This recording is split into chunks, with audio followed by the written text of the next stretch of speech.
Welcome to a Wild West adventure on Bradley J. Travel. This time I'm with my friend Mike Nikitas, and we're going to see the best hat shop in the West, a rodeo, beautiful western vistas, some great lodging, and some weird lodging. Let's get started. Day one, flight was good, rental car pickup was good, needed food, avoided the chains, and found this cool Mexican restaurant.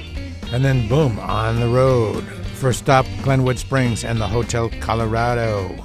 It kind of reminded me of the Mount Washington Hotel. And we met Danny. Hey, this is Danny from Glenwood Springs, Colorado. I just want to say, Boston, don't let your alligator mouth overload your hummingbird ass. Danny is definitely cool, and we're lucky we ran into him. You know, Glenwood Springs is famous for hot springs, and we took advantage of those springs and cooked ourselves. And in doing so, worked up an appetite. Danny told us to go to Doc Holliday's. Really good food, great service, good vibe, and lots of Doc Holliday memorabilia on the walls. Day two was a very busy day and started with Grand Mesa. Mike had been mentioning Grand Mesa for a long time, but I just couldn't get it into my mind what it was going to be like, so I'm very excited. It starts out in canyons and rises, and as you rise, the geography and the foliage gets different, markedly different. And the air is fresh and clean. I believe that is a mountain bluebird. And the panoramas are almost vertigo-inducing. Mike, tell us more about it. Bradley, you're right. This is called the Grand Mesa, and it is over 11,000 feet. So we're up there in elevation right now. It's an absolutely stunning vista over the Grand Valley and also Grand Junction, Colorado. And everything's named Grand around here. And it's the Grand Canyon right farther down the Colorado River. A lot of people don't know that the Colorado River was called the Grand River until the 1920s, and that's why everything around here is called Grand. The Grand Mesa is the largest flat-top mountain in the world. It's spectacular. Brad was telling you about how there are different areas. You start off in canyons, and then it changes to aspen trees, and then to pine trees, and then you get to the top, and it's all flat, and there are lakes, and it's beautiful. And Brad, I'm having a great time on this trip with you. We got lots more to do. Indeed. It was a busy day. After lunch, I wanted to find a legit cowboy hat and boot store. You know, one that maybe even did custom hats. And we did. It's called Rocky Mountain Hats and Boots. So you see that picture of that kid riding that bull? That kid's name is Jerry. That was 60 years ago. And this is Jerry right here, same guy that rode that bull, who's owned a bunch of Western wear stores, hat and boot stores. And we're talking to him right now. And first he's going to tell us the story of that picture. Tell me about that picture. That picture right out there is at a pro rodeo called the IPRA out of Oklahoma. And that is at Pasadena, Texas in 1962. And I rode bulls for years and years, for about 25 years before I quit riding bulls. And tell me about the story from that moment to where we're standing now. Okay, from that moment there, I went on to a lot of other rodeos. But where we're standing now is what I got from rodeoing is a Western wear store. I found a place where there was no Western wear available. So I said, heck, I can build one, start one. And I did, very small. But it grew to a very big store in Texas. So this is Grand Junction, and it just so happens tonight there's a rodeo right around the corner. And it's a really great rodeo, a big deal. Tell me about the rodeo. It's a PRCA rodeo. That means Professional Rodeo Cowboys. That's the best cowboys in the world will be here tonight, tomorrow night, and Sunday. And what I was telling you about in the store here from a minute ago, you just asked me how did I get into this Western wear business from rodeoing, and how did I get into making hats? Well, I used to hang out at a place in Houston called American Hat Company. I worked in there making hats with them, but not being paid. We would just hang out there to find out where rodeos were, because we didn't have cell phones. Communications were terrible. Right. Didn't know where the rodeo was. Heck, you got to find them somewhere. Right. But anyway, I learned to make hats down there. And this is what we start with. This is a handmade hat I made in the store. All of these hats my employees have on are handmade by themselves. But this is what we start with. This is a raw body. It comes from Portugal. The hair comes from the Ukraine. Then we buy it like this, and we go from this to a finished hat like I have on my head. I have a really good reputation for hats. Been doing it 60 years. Now, how does it get from being that to that? Well, we're going to have to go in the back room, and I will show you. Okay. This is called a hat body. We've sewn the liner in here. We'll put a liner inside, a silk liner in here. Yep. Then we'll put your name inside of this hat Okay. in the leather and gold. Okay. Then we'll shape this brim or cut it if you don't like a big brim, any size you want, and we'll shape it any way you want to, like he's doing right now. Shine it on him there. That's Connor. He is a very good hat shaper. My grandson. Hey, Connor. Howdy. You learn from the best. Yes, sir, Yep. that's right. That's beautiful. So he's finishing that hat for this person here. He tells him what he wants. He'll make it for him the way he wants it, not what we like. It's what he likes. He's buying it. So what are some of the decisions you have to make when you buy a hat? When you like the crown, the size Color, of the brim? the crown, the shape you like. Let's go to my hat shop. I'll show you how we do it. All right. Okay, then you tell me what size hat you want. I have to know that to start with. Seven and well, between 7 5/8 and 7 3/4. I have a big head. Yeah. There's nothing really in it, but This it's big. machine is called a blocking machine. I built this totally myself. Whoa. There's not another one like it anywhere in the world. I made that Wow. in Nacogdoches, Texas. This hat right here would go inside of there. It's not on right now. We'll set inside of there, and these little clamps will come down and grab the brim. It's called a blocking machine. See these little deals inside of here? They come down and grab the hat. That thing right there. Yep. And then these will move backwards, and it'll pull this real tight in there, and we'll put a ring block right there of what size we need. Yep. Then we put a hat block like down there. See the hat blocks? Oh yeah. And they go in next. And now there's a lot of steam coming out of here that softens the felt. Then we'll put a block in there and we'll push it in this blocking machine. And it'll come out looking just like right here with no crease in it at all. Like this hat here. Yep. It's not creased at all. And that's what it'll come out looking like. Then we'll go over to another machine, which we'll walk right over here. And it'll have to dry for a little while. And it'll come over here to this machine's over here. So we'll put a hat band in your hat. These hat bands are right here. This machine sews them in there. And this is turn of the century stuff right here. These hat bands go in there, and it's got to be on I guess a wedge. See how it gets smaller inside? Mm-hmm. So we turn it inside out like this. We pull this band down here. It's called the reed, and this is sewed into this hat right here. It's underneath. Well, I can show you on a finished hat, but anyway, it'll sew inside of here, and it takes a very special sewing machine to do that. See how the blades or the needles slanted there? Yeah. It's called a 107 machine. Whoa. You won't find those in every corner. Wow. And then we'll take this hat to the front. It'll be basically finished.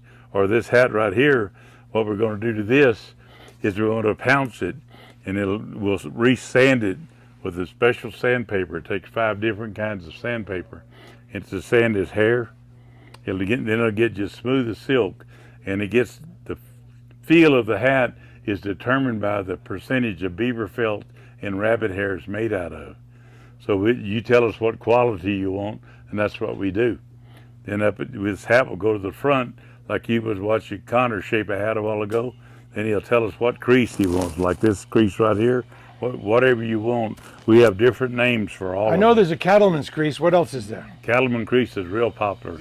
Brad, you have a long oval head. I can look at it and tell from the experience that I've had over the years. What we're going to do is, this hat right here was round. We're going to make it into a long oval. This is a stretching block. And you can stretch it only so far. But you watch this. Now you can see it's getting longer in there. So we'll make it fit your head. Then we'll shape it.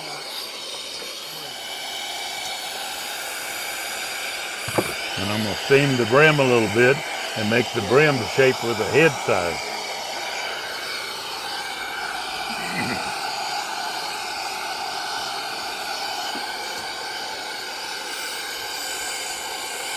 These hats are hand woven underwater. A lot of people don't know that. Why would they be? Some of them takes them 2 or 3 weeks to make one hat. Why underwater? Because the straw would break. Ah. There's thousands of little straws sticking up. Okay. And they weave these things. I mean, it's pretty incredible to watch them. Now we got a little bit of shape in the brim, and we got the head longer this way. Now try it back on. That baseball cap has got to go. Now give it a try. This way? Oh, you're getting there. There you are. That's there. We're going to put a little water on it and steam and soften this straw up. It's too hard right now.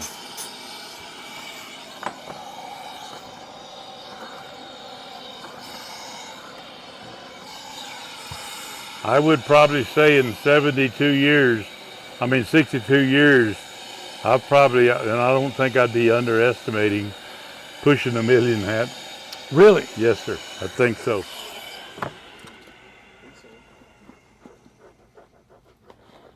Is this a cattleman crown? Yes, sir. And you got to have a pretty good eye to make sure it all looks straight and symmetrical with the longest part of this hat. There's several other stores in this town, and they shape hats a little bit, not like what we do, but we'll have people buy a hat somewhere and come back and get us to shape it. Really? So they'll buy a hat somewhere else and let you shape it? We know what we're doing, I guess I'd say. You tell them no? That's so good. Who knew I would run into the best? Hey, you ought to take time and come to this rodeo tonight or tomorrow night. I'm telling you, tonight. It's a good one. I'm not doing anything. It's right down the street, half a mile. All right. And they got a few extra bulls if you want to get on one. Well, that's what I was thinking I'd probably do. Yeah. Brad, I finished shaping your hat. A while ago, it had no shape in it. None. It wouldn't even fit your head. It would not. We made it to a longer oval. We put a cattleman crease in it, and it's going to look like you. All right. That lady right there is going to tell you that. Big test. Here we go. Look at him. He looks Pretty good. badass, isn't it? Yes, sir. Thank you, Jerry. You're welcome. You're the man. Yes, sir. So my travel partner, Mike Nikitas, had a long career in TV news, and one of his first jobs was here in Grand Junction, so he knew about the Colorado National Monument, and this is the Colorado National Monument. It is exactly what I went to the West for, this kind of vista, this kind of geography. Let me tell you, there are some drop-offs on the road with no guardrails. If you're not paying attention, like if you're on your phone or something, or if it's slippery at all, boy, it feels like you could go right off the edge and way, way down and hit real hard. If you remember Jerry at the hat shop, he mentioned there was going to be a really cool rodeo this night, and we decided to go. So we headed down back into Grand Junction to Route 50 to the fairgrounds for the rodeo. The first thing we noticed was the lawman out front had a patch on his arm that said Mesa County Sheriff's Posse. As you might expect, they had cowboy stuff to sell outside and food inside, and the food was reasonable. A cheeseburger was only $5. They started out with the bareback bronc riding, and I gotta say, it looked pretty hard on the human body. I don't see how these guys do this for very long. Watch his head, neck whip around. Ow! Ooh, and then of course, if you get thrown off, there's that. For example, this cowboy lands on his head a little bit. Bronc riding is my favorite event at the rodeo because there's a significant element of risk for the human participant here. This person's going to have a jarring dismount, if you will. Oh, ow. Oof. It didn't seem to affect him at the time. He got up and threw a little dirt in disgust. There's a whole lot of roping going on at the rodeo. This one got away. By the way, I did wear my new hat, and I felt good about that for a couple of reasons. One, it was from Jerry, made by Jerry, so I knew it was legit. And secondly, in a way, I kind of deserved to wear a cowboy hat because when I was a little kid, I worked with cattle. I used to herd them, and I used to help my grandfather prepare them for competition at the fairs.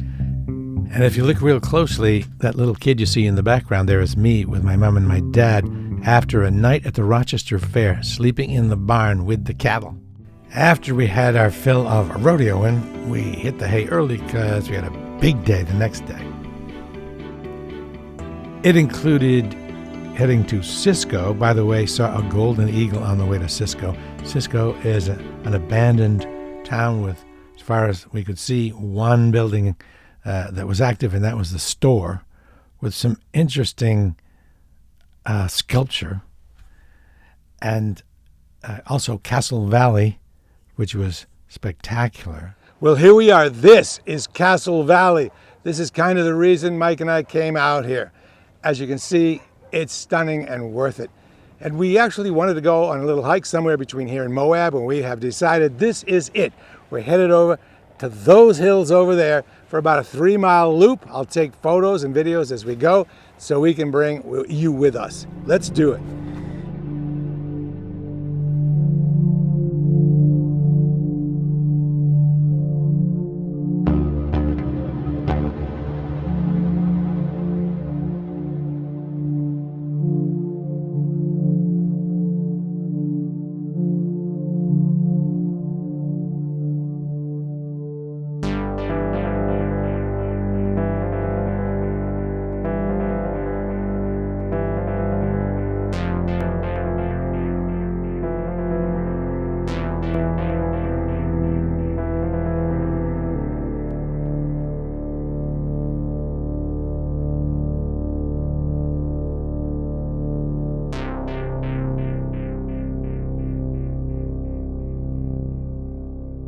And this is a wild road. I don't know much about it, but I'm going to have my friend Mike Nikitas, who's really familiar with the area, tell you more about it. This area through here is called Castle Valley. It's between Grand Junction, Colorado, and Moab, Utah. We are in Utah right now. Down there is the Colorado River. It goes through this canyon. The canyon's absolutely gorgeous. The canyon walls are about 400 to 500 feet tall. It's all red rock. And back there, where we're heading, is the La Salle Mountains. They're well over 10,000 feet. They're snow-capped right now, and they're absolutely gorgeous. And as we go further down Castle Valley, you'll see more of these huge rock formations. I can't wait to get there, Brad. The rest of the drive to Moab along the river was tremendous. But Moab itself, not so much. I would bypass that. We ended up staying here in an RV park with kind of interesting lodging, weird on the outside, but fantastic on the inside. And there's the little store where you can get essentials like ice. Then back to Colorado as we made our way to Crawford. Here's a body of water created by the Blue Mesa Dam. It's important because you can drive across the dam to get to the other side, and there aren't that many places to cross. The drive up from the Blue Mesa Dam to this high point was mesmerizing. Just before getting to our lodging in Crawford, we hit the Black Canyon of the Gunnison National Park. Now watch this. Yeah, that's the river way down there. Way down. We stayed at a different place each night, and the best by far was this one in Crawford, Colorado. It was big, it was well appointed, and it had a great place to hang out, enjoy a fire, and chill. And as it got dark at night, you could see the stars, almost like the pioneers saw them. Great, great night. And then it's back to Denver, and these are some of the sights on the way back to Denver. I really want to thank my travel partner, Mike Nikitas, for being so excellent. Mike did all the driving, and Mike, I thank you for that. You did a super job. We played lots and lots of trivia. I learned a lot. If you enjoyed the video, subscribe. It's free. Click on the bell to get notified of future posts. Share it and rate it. And remember to travel lightly.